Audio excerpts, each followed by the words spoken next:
painted a full car without overalls last time with a rag over me. Little dash. Oof, too much, that'll do. I'm going to get a lot of shit for this, I think, off people who know what they're doing. Morning guys, it's New Year's Eve. The video goes out New Year's Day, which is tomorrow. You'll have seen that already. But we're back on with the next episode. We're here in the garage, sporting my gas monkey hat that Dan the man got me. Cheers, Dan. We're on with the Driveshaft. We've just this morning, after a lot of messing, got this rear Driveshaft in a CV boot. This was split, and we've had to get a universal stretchy boot. Bear in mind, we've gone through about 3 or 4 different boot kits to find one that'll actually do the job. We can't seem to find the OE one, so we've made a stretchy boot fit. That's done. We've got a new outer CV joint kit complete for one of the front shafts, and the rest. These are the 2 fronts, and these are the 2 rears. We need to cut these ABS rings off. This one's loose, so we're not going to use them. So we'll cut them pickups off. We need to cut that front pickup off, and that one is knock that one off, that one as well, because we don't need them, obviously. And they'll on the fronts, they're going into the standard GSI hubs. So yeah. So what we've been doing is we've been trying to get this prop shaft something like so we can test fit it under the car. And listen to this. This bearing is done completely. Is anything of this age, it's hard to find the parts online, but we've managed to get the numbers, which are there, the part number, and we've gone onto a bearing supplier online, and we've picked them up for about 30 quid for a pair of bearings, because we did order the carrier. We've got new carriers in there, but they're only the rubber section. They don't have the bearing in, so we've had to order the bearing separate. So everything's there, ready to go. Trying not to send this down to the prop shaft company just to save a bit of money. So once the bearing comes, we'll knock that off, fit a new bearing there, a new bearing there, which this is how it looks from standard. But we're going to cobble this back together, put some copper slip on.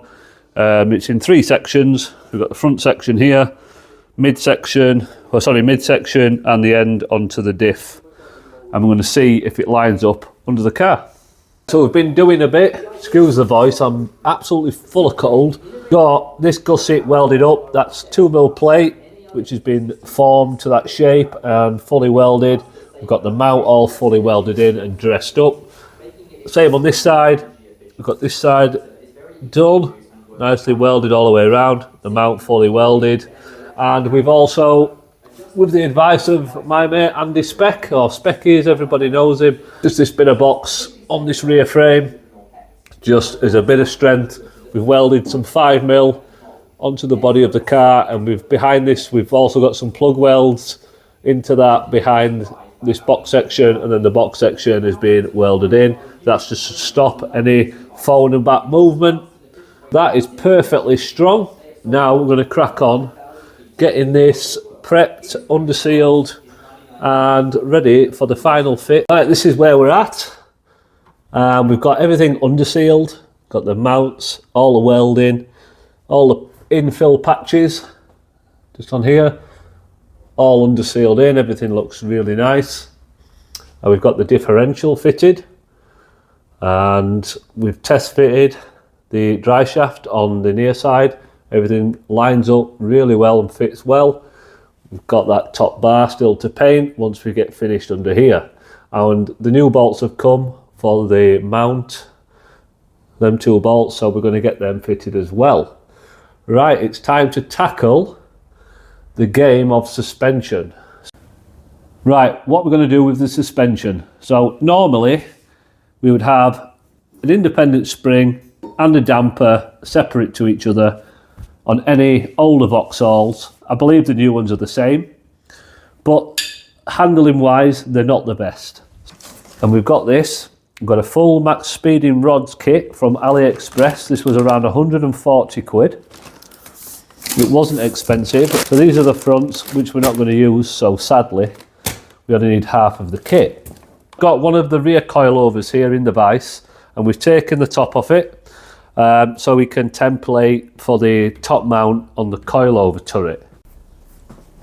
So these coilovers are really quite tricky as they adjust in two parts. Number one, this part, this bottom area runs down the thread, so you can screw this up, and so you can get your setting before you even start adjusting the spring rate or the height on the spring like you normally would on a normal set of coilovers on this nut here. That's to lock that side off to there, and this lock nut is to lock the bottom off, which will run up and down on this thread as well, this internal thread in between the spring.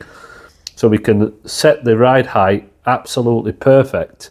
It's always a worry that the van on the independent springs are going to be too low or too high.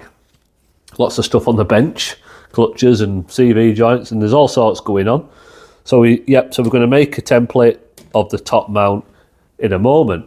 No Vauxhall of this era was designed for independent coilovers on the rear. They all had this set up, but we started making a mock-up and a bit of a tunnel, for the rear coilover. Got this at 20 degrees or just short of 25 degrees, which should be optimum. And the key is, because this is what you call a semi-trailing arm, so we've got one here, a semi-trailing arm, it's fixed in 2 points, and it's also fixed at an angle to the subframe. So when this suspension goes up, it moves in this sort of radius. It moves like this. So that coilover has got to follow that travel, that path of movement. If it was straight up, you'd get a lot of rebound and it'd be trying to pull the strut that way. So we're going to have this set. This isn't the correct angle yet. It's going to be more like here, more like a 20 to 25 degree angle, which should be an optimum angle, not only for the suspension, but for the handling of the vehicle as well. Now we've cut into this subframe, this chassis rail. It looked like this one here, and that was just, it had the spring mount on there, which, by the way, the other side completely, I hit this with a hammer and it completely fell to pieces. It's rotten, so quite a good idea to get rid of it. So what we've done so far, with some 2mm plate, we've welded in this full box, and there's 2 runs of weld.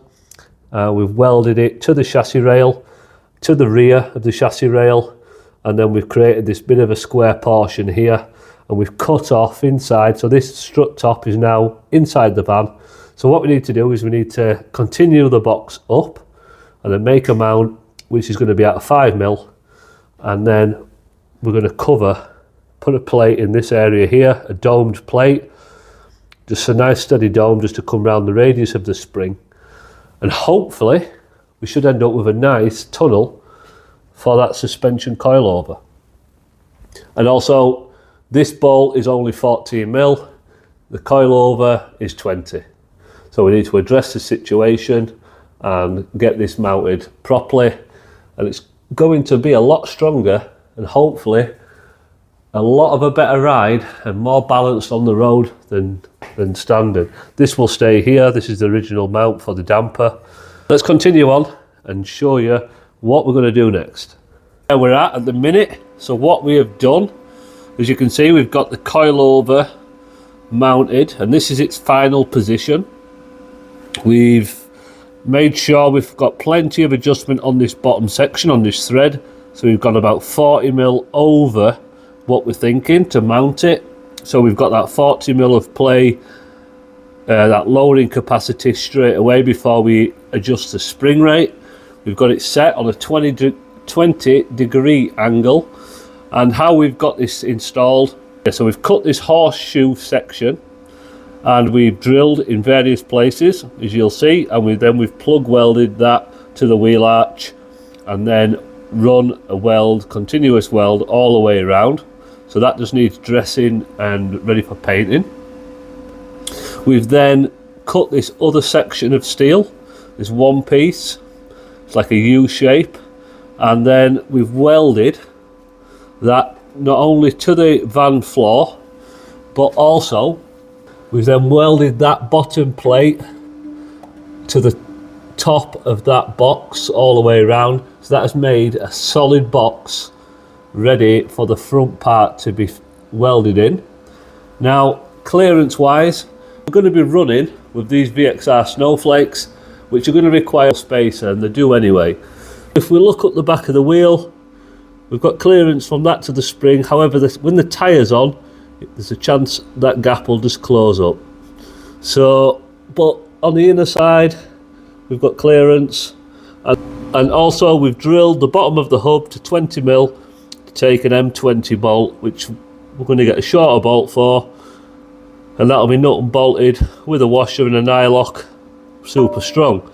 You're never going to break an M20 bolt whatsoever, but that means this eye on the bottom of the suspension is nice and tight. Its tolerance is there. There's going to be no up and down or banging even when the bolt's tight. So what we need to do through CAD, cardboard aided design, seems to be the sentence I keep hearing on YouTube. We're going to make a box out of this. Now I'm not going to be able to do it out of one piece, so it is going to have to be 3 pieces and dressed up. So we're going to weld down here, and down here. Then we're going to get it on the inside, weld it on the inside and the outside and along the top, and get all this seam welded in so we've one continuous box. And then we can dress it up, try and make it look something pretty.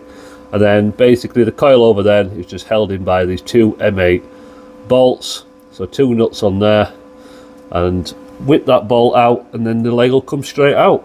So let's see how we finish up.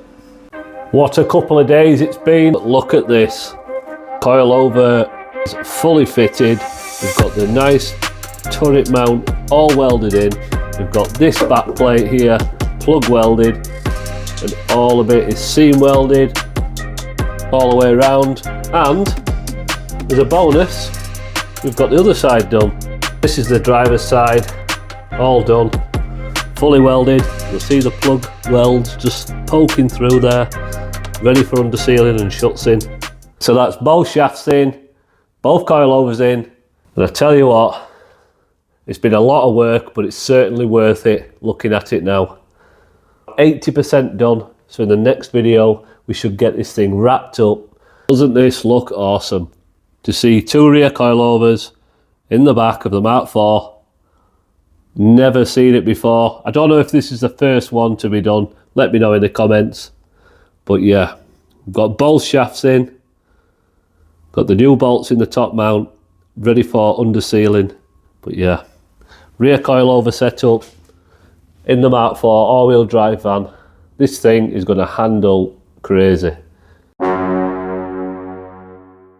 Going to be tackling the problem of the rear brakes. We want to convert this setup to a single caliper instead of using this disc that's got the shoes inboard for the handbrake. We want to take the Mk4 GSI rear caliper, which does the handbrake and the foot brake all in one, and get it mounted onto the back of the van, onto these rear arms. Tune in next time, guys, when we get this problem figured out and we get all the piping done, and hopefully even get the anti-roll bar and the drive shaft installed at the same time. Keep learning, guys. Hope you've enjoyed it. Hope you've learned something along the way. Stay humble.